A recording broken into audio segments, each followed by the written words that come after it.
Definitely আজকে 10 এ 10ই পেয়েছেন Bangladesh team. Mustafiz চমৎকার বল করেছেন, সাকিব চমৎকার ব্যাটিং করেছেন। তো তানজিম তামিমের একটা অপরচুনিটি যে সুপারস্টার হওয়ার। মাহমুদুল্লাহর পারফরম্যান্স তো খুব ভালো। বোলিং ফিল্ডিং এর সময় তো মনে হচ্ছে যে একটা টিম খেলছি আমরা। বোলিং অপশনটা বাড়ানো উচিত এবং ব্রিলিয়ান্ট একটা স্টাম্পিং করেছেন লিটন। নিজে দেখেন খেলা শুরুর আগে কিন্তু আপনার সাথে বলছিলাম যে আমাদের এই ওয়েস্ট ইন্ডিজের উইকেটগুলা এখানে যারা কোয়ালিটি প্লেয়ার তাদের জন্য সবার জন্য এখানে ভালো করার অপরচুনিটি থাকে, ব্যাটসম্যানদেরও রান করার অপরচুনিটি থাকে। ভালো স্পিনারদের দেখেন রিশাদ চমৎকার বল করেছেন, মুস্তাফিজ চমৎকার বল করেছেন, সাকিব চমৎকার ব্যাটিং করেছেন। তো কোয়ালিটি প্লেয়ার যারা তাদের জন্য ওয়েস্ট ইন্ডিজের পিচটা কিন্তু একদম সুটেবল। এখানে ঘাস থাকে না কিন্তু হার্ড থাকে উইকেটটা। এখানে ভালো জায়গায় যদি বল করেন এখানে ব্যাটিং করাটা ডিফিকাল্ট। আপনার যদি কোয়ালিটি প্লেয়ার থাকেন সাইড শটস খেলতে পারেন, সেইখানে রান করতে পারবেন। স্পিনও বল ঘুরে ভালো জায়গায় করলে তো মুস্তাফিজ তো ডেফিনেটলি এই ধরনের উইকেটে থ্রেট তো হবেনি। যেভাবে সে লাস্ট 3টা ম্যাচ বলেন আমেরিকার সাথে 10 রানে 6 উইকেট নিয়েছিলেন। তো ওভারঅল অসাধারণ ফর্মে আছেন। এখন আমাদের সবাই জাস্ট দোয়া করব যে তারা যেন সবাই সুস্থ থাকে। তাহলেই আসলে আমাদের জন্য তারা সামনের দিনগুলো আরো ভালো করবেন। শুরুতে কিন্তু বলছিলাম যে তানজিম তামিমের একটা অপরচুনিটি যে সুপারস্টার হওয়ার। তার কারণ আইসিসি ইভেন্টে যদি আপনি ভালো খেলতে পারেন, হাই স্ট্রাইক রেটে যদি 2-3টা 60, 70, 100 এরকম ইনিংস খেলতে পারেন, সেইটা আপনাকে লম্বা সময় মনে রাখবে সবাই। কারণ একটা সিরিজে আপনি যে ভালো খেলছেন সেটা মাত্র 2টা দেশ দেখবে। আর আইসিসি ইভেন্টে কিন্তু এখন 20টা দেশের 20টা দেশ যেহেতু খেলছেন 20টা দেশ কিন্তু ফলো করছেন যে কে কেমন খেলছেন। তো আপনার সুপারস্টার হওয়ার মঞ্চটাই আইসিসি ইভেন্ট আমি মনে করি। তো তানজিম তামিমের অপরচুনিটি আছেন, সে ওই মানের প্লেয়ার যে আসলে সুপারস্টার হওয়ার মতন। তার খেলার স্টাইল ভালো আছে, চারদিকে শর্টস খেলতে পারে, রেঞ্জ আছে সব শর্টস খেলার। তো সেই জায়গায় তার যত তাড়াতাড়ি সে জিনিসগুলা শিখবে তার জন্য ভালো। এবং কিছু কিছু সময় আপনাকে সেলফিশ হইতে হবে। আপনার 36 করেছেন আর 14টা রান দরকার ছিল। 14টা রান কিন্তু বেশি না, 3টা বাউন্ডারি, 3-4 12 রান আর 2টা সিঙ্গেল। তো 3 আর 2 5টা বল, 5টা বলে কিন্তু আপনার 50 করা সম্ভব ছিল। তো 5টা বলের জায়গায় হয়তোবা আপনার 7টা বা 8টা বল বেশি খেলতে হতো।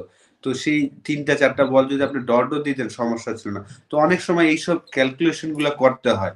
আপনি যদি বড় ইনিংস খেলতে হয়, বড় ইনিংস খেলতে হলে আপনাকে অঙ্কটা খুব ইম্পর্টেন্ট যে কিভাবে আমি এই 36 থেকে 40-এ যাব, হয়তো বা একটা বাউন্ডারি মেরে 40-এ যাব।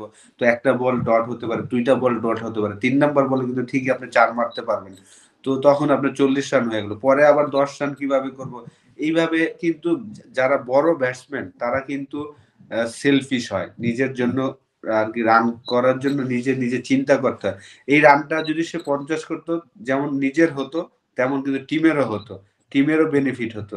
সাকিবের জন্য ব্যাটিং করাটা আরো সহজ হতো। তো এরকম না যে সেলফিশ মানে যে ও নিজের জন্য খেলছি না, নিজের রান করা মানে তো টিমের রান। ঠিক না? আপনি আউট হয়ে ডাগ আউটে বসে থেকে তো কোনো বেনিফিট নাই।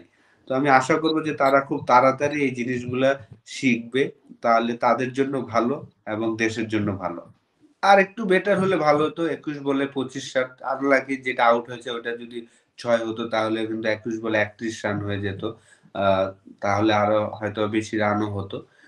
তারপরেও ওই সময় একটা পার্টনারশিপের প্রয়োজন ছিল। সাকিবের সাথে একটা পার্টনারশিপ করেছেন। আহ, সে 25 রান করেছে, সাকিব 20 রানের মতন করে একটা 40+ রানের একটা পার্টনারশিপ করেছেন। প্রয়োজন ছিল যে আপনার একটা পার্টনারশিপের। তো মাহমুদুল্লাহ চমৎকার রিদমে আছেন এবং শান্ত তাকে চমৎকার ইউজ করছেন।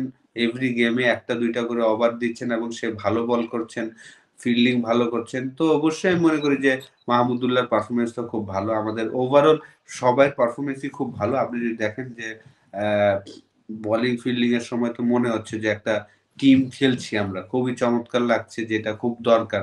হ্যাপি ফ্যামিলির মতনই লাগছে যখন আমরা বোলিং ফিল্ডিং করছি। ব্যাটিং এ হয়তোবা আরেকটু বেটার হবে, ডেফিনিটলি হবে। 3টা ম্যাচ খেললাম, 2টা ম্যাচ উইন করেছি। নেক্সট ম্যাচটা নেপালের সাথে যদি আহ, তানজিম তামিম আজকে ভালো করেছেন, এই নেক্সট ম্যাচে হয়তো আশা করবো যে লিটন এবং শান্ত ভালো করবেন। তাহলে কিন্তু সবাই রানে থাকা হলো। আপনার তৌহিদ হৃদয় রান করছেন, মাহমুদুল্লাহ, সাকিব রান করেছেন, লিটন একটা ম্যাচে রান করেছেন। তো সবাই কিন্তু কন্ট্রিবিউট করছেন। বোলিং এ অসাধারণ, রিশাদ এভরি গেমে ভালো করছেন। ভালো লাগছে, টিমটাকে খুবই ভালো লাগছে। আশা করি যে তারা এখন একটু সময় পাবেন, যেহেতু একই গ্রাউন্ডে খেলা। আ ২টা দিন হয়তোবা তারা একটু রেস্ট নিতে পারবেন। অনেক জার্নি করেছেন, অনেক প্রেশারে ছিল। তো ব্যাক টু ব্যাক ৩ টা ম্যাচ খেলেছেন। এখন ২ টা দিন রেস্ট নিয়ে আ হ্যাঁ, আর তৌহিদ হৃদয়ের আজকের ব্যাটিংটা আমার মনে হয়েছে যে আ একটু অন্য ২ দিনের মতন ইনটেন্স ছিল না। একটু কেয়ারফুল বেশি ছিল। টাইম নেওয়ার চেষ্টা করেছেন। যে আউটটা হয়েছে আমি বলব যে আনলাকি, যে বলটা নেমে গিয়েছেন, কিন্তু শটসটা লুজ শট বলব, যে ক্যাজুয়াল একটা শট খেলার চেষ্টা করেছেন। হ্যাঁ, আজকে তৌহিদ হৃদয়ের অন্য ২ দিনের কথা যদি চিন্তা করেন, তার যে ইনটেন্ট ছিল, সেই ইনটেন্টটা আমার চোখে লাগেনি। এটা হতে পারে। এটা এভরিডে আসলে মানুষের মাইন্ডসেট এক থাকে না। তো আজকে হয়তোবা যেহেতু সাকিব ভালো খেলছিলেন, সেই জায়গায় তার মাইন্ডসেটটা হয়তোবা ডিফারেন্ট ছিল। অন্যান্য লাস্ট ২ ম্যাচের মতন ইনটেন্ট আজকে লাগেনি ডেফিনিটলি। না, আমি তো আজকে বলব যে চমৎকার পারফরম্যান্স ছিল। নেদারল্যান্ডসের সাথে আ একটা প্রেশার গেম তো ডেফিনিটলি ছিল। খুবই ভাগ্যবান যে আমরা টসটা হেরেছিলাম। টসটা হেরে ব্যাটিং করে আমরা একটা 159 রানে একটা রান করেছি। তো একটা সময় প্রেশার ছিল। তারপর সেই জায়গায় রিশাদ এসে ২ টা উইকেট, মাহমুদুল্লাহ একটা উইকেট নিয়ে দিয়েছেন।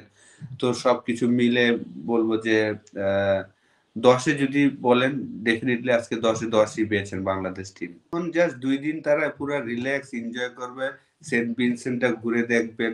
আ তারপর আবার খেলার আগের দিন ট্রেনিং করে খেলার দিন খেলবেন। বেস্ট ক্রিকেটটা খেলার চেষ্টা করবেন। এটাই। আ কারণ আ ভালো ক্রিকেট খেলছে বাংলাদেশ টিম। লাস্ট ৩ টা ম্যাচে আমি বলব যে বোলাররা অসাধারণ করছেন। বোলিং, ফিল্ডিং ভালো করছেন। ব্যাটসম্যানরা সবাই রাইট টাইমে, এটা খুব ইম্পোর্টেন্ট যে রাইট টাইমে পারফর্ম করাটা। আমাদের ২০২৩ ওয়ার্ল্ড কাপে যাওয়ার আগে সবাই ফর্মে ছিল। ওয়ার্ল্ড কাপে যেয়ে সবাই অফ ফর্মে চলে গিয়েছিলেন। তো এবার কিন্তু রাইট টাইমে ফর্মে আছেন। আমি মনে করি যে সবাই ফর্মে আসছেন একজন, একজন করে। এটা একটা পজিটিভ দিক। তো এনজয় করুক। আসলে আমরা সবাই, বাংলাদেশ ভালো করছে কারণ সুপার 8 এ গেলে আমরা আরো অনেকগুলা ম্যাচ পাবো। সেখানে বাংলাদেশ টিমের অপরচুনিটি থাকবে ভালো কিছু করার। আমাদের কিন্তু টসটা হারলে হয়তো, জিতলে হয়তোবা আমরা বোলিং ডিসিশন নিতাম।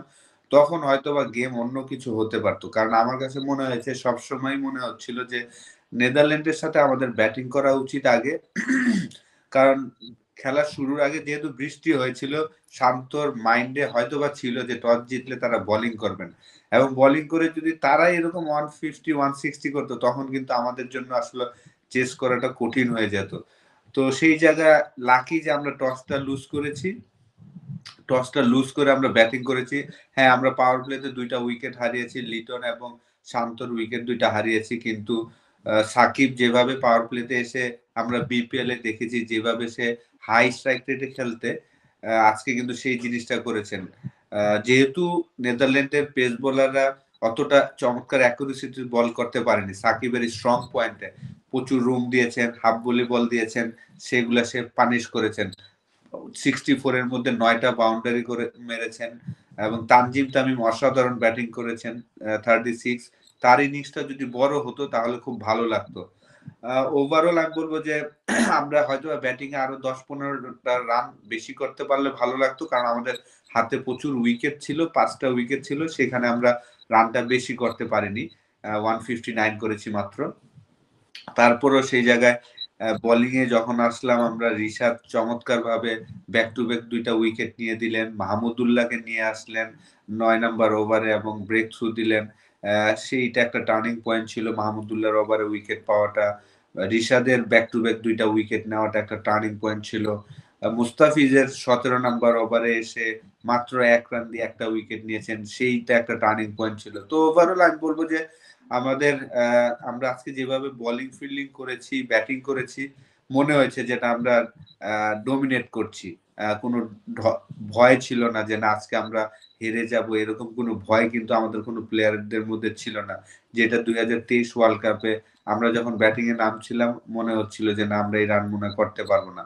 তো ভাগ্যবান যে আমরা টসটা হেরেছিলাম। টসটা জিতলে হয়তোবা আমরা বোলিং নিতাম, তখন হয়তোবা ডিফারেন্ট রেজাল্ট হলেও হতে পারত।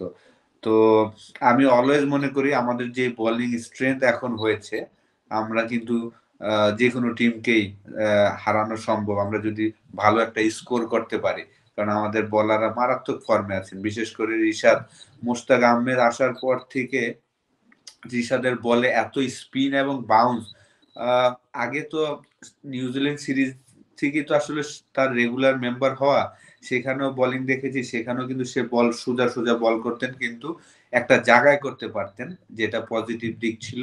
এখন কিন্তু একই জায়গা থেকে বল টার্নও করাচ্ছেন, বাউন্সও হচ্ছে। তো এটা খুবই ভালো লাগছে। রিশাদের বলে যে টার্ন এবং বাউন্স হচ্ছে, অ্যাকুরেসি ভালো, খুবই ভালো। আরকি টিম গেম। কংগ্রেচুলেশন বাংলাদেশ টিমকে। আ দেখেন আমরা খেলা শুরুর আগে কিন্তু বলেছিলাম যে একটা চেঞ্জ করলে হয়তোবা ভালো হতো। বাংলাদেশ উইনিং কম্বিনেশন এ গিয়েছেন। না উইনিং না, লাস্ট টিমে যে টিমটা ছিল ওই টিমটাতে গিয়েছেন। জাকির আলী অনেককেই খেলিয়েছেন। কিন্তু দেখেন একটা মুহূর্তে কিন্তু আমাদের মনে হচ্ছিল যে আমাদের আরেকটা পেস বোলার প্রয়োজন। আ যখন সাকিবকে ২ টা ৬ মারলেন, রিশাদকে ২ টা ৬ মারলেন, তখন কিন্তু মনে হচ্ছিল যে আমাদের 4th সিমার একটা প্রয়োজন। আজকে আপনি জাকির আলী ৭ বলে ১৪ রান করেছেন, নট আউট ছিল। এই ৭ বলে ১৪ কিন্তু আমি মনে করি যে আমাদের রিশাদও করতে পারবে, তাসকিনও করতে পারবে, তানজিম সাকিবও করতে পারবে এই ৭ বলে ১৪ রান। তো আপনি শুধু, শুধু একটা ব্যাটসম্যান না খেলিয়ে এখানে যদি একটা বোলার থাকতো, শরীফুল যদি থাকতো, তাহলে কিন্তু আমরা আরো রিল্যাক্স থাকতাম আমার কাছে মনে হয়।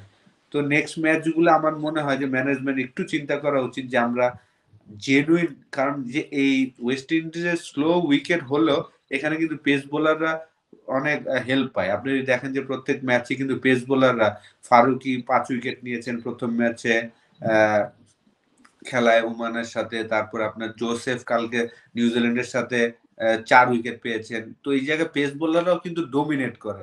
তো অবশ্যই আমাদের ম্যাচ বাই ম্যাচ যাবো তো ডেফিনিটলি। আমার মনে হয় যে আমাদের বোলিং অপশনটা বাড়ানো উচিত। ব্যাটসম্যান এতগুলা না নিয়ে আপনি ৭ বলে ১৫ রান ১৪ রান আমি সিউর যে রিশাদও করতে পারবে, আ তানজিম সাকিবও করতে পারবে এবং তাসকিনও করতে পারবে। এরকম 200 স্ট্রাইক রেটের শেষের দিকে। তো সেই জায়গায় আপনি খামাখা একটা ব্যাটসম্যান না খেলে একটা বোলারের অপশন রাখলে শান্তর জন্য, যেহেতু আমরা সুপার ৮ খেলবো ইনশাআল্লাহ। সুপার ৮ খেললে আমাদের বড় টিমের সাথে বোলিং অপশনটা রাখাটাই ভালো। যেহেতু প্রত্যেক ম্যাচেই কিন্তু আমাদের একেকটা প্লেয়ার ফর্মে আছেন। আজকে সাকিব ফর্মে ফিরে এসেছেন মাশাআল্লাহ। আপনার ১ম ম্যাচে লিটন একটা 36 রানের একটা ইনিংস খেলেছেন। তৌহিদ হৃদয় ভালো রিদমে আছে। মাহমুদুল্লাহ ভালো রিদমে আছে। এখন জাস্ট শান্তর কাছ থেকে একটা ফর্মে ভালো ইনিংস দরকার।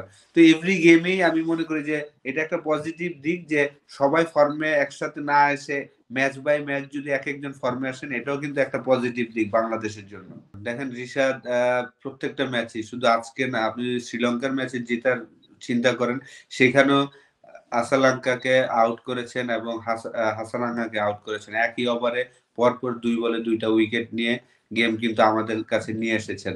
আজকেও আমি বলব যে একই ওভারে ২ টা উইকেট নিয়ে গেম কিন্তু আমাদের কাছে নিয়ে এসেছেন। তো ২ টা ম্যাচই কিন্তু ২ টা টিমেরই একটা ভালো মোমেন্টাম থেকে খারাপ মোমেন্টামে নিয়ে আসার পিছনে রিশাদের ওই ওভারগুলা। তো এটার জন্য শান্তকেও ধন্যবাদ দিতে হবে যে সে তার উপরে আত্মবিশ্বাস রেখেছে এবং তাকে নিয়ে এসেছেন। এবং সে চমৎকারভাবে বলগুলা ল্যান্ড করছেন। অসাধারণ চমৎকার ল্যান্ড করছেন যে ব্যাটসম্যানের ডিফিকাল্ট এরিয়াতে। যেই এরিয়াতে আজকে স্টাম্পিংটা বলবো অসাধারণ একটা স্টাম্পিং। ব্যাটসম্যান বলের ফ্লাইটে কিন্তু চলে যাচ্ছেন, পা বের হয়েছেন এবং ব্রিলিয়ান্ট একটা স্টাম্পিং করেছেন লিটন। তো রিশাদের ডে বাই ডে পারফরম্যান্স আমি বলব যে আসলে নিউজিল্যান্ড সিরিজ থেকে আমি বলব যে সে কন্ট্রিবিউট করছেন বাংলাদেশ টিমের জন্য। প্রত্যেকটা ম্যাচেই যখনই খেলছেন ব্যাটে এবং বলে সে কন্ট্রিবিউট করার চেষ্টা করছেন। অসাধারণ। আশা করি, দোয়া করি যে এটা সে কন্টিনিউ করতে থাকবেন। আমাদের অনেকদিন প্রায় আমরা ২৪ বছর ধরে টেস্ট খেলছি। আমাদের আসলে এই মানের একটা লেগ স্পিনার দরকার ছিল। আ তো সেটা আমরা আ এতদিন ধরে পাইনি। অলোক কাপালি ছিলেন শুরুর দিকে। যদিও সে এত ঘুরাতে পারতেন না। রিশাদ এখন যেভাবে বল ঘুরাচ্ছেন। আ তো হয়তোবা টেস্ট ক্রিকেটে জানি না কতটা সাকসেস হবেন। টি-টোয়েন্টি এবং ওয়ানডে তে সে ভালো করছেন। এটা কন্টিনিউ করতে থাকুক। এটাই আশা থাকবে।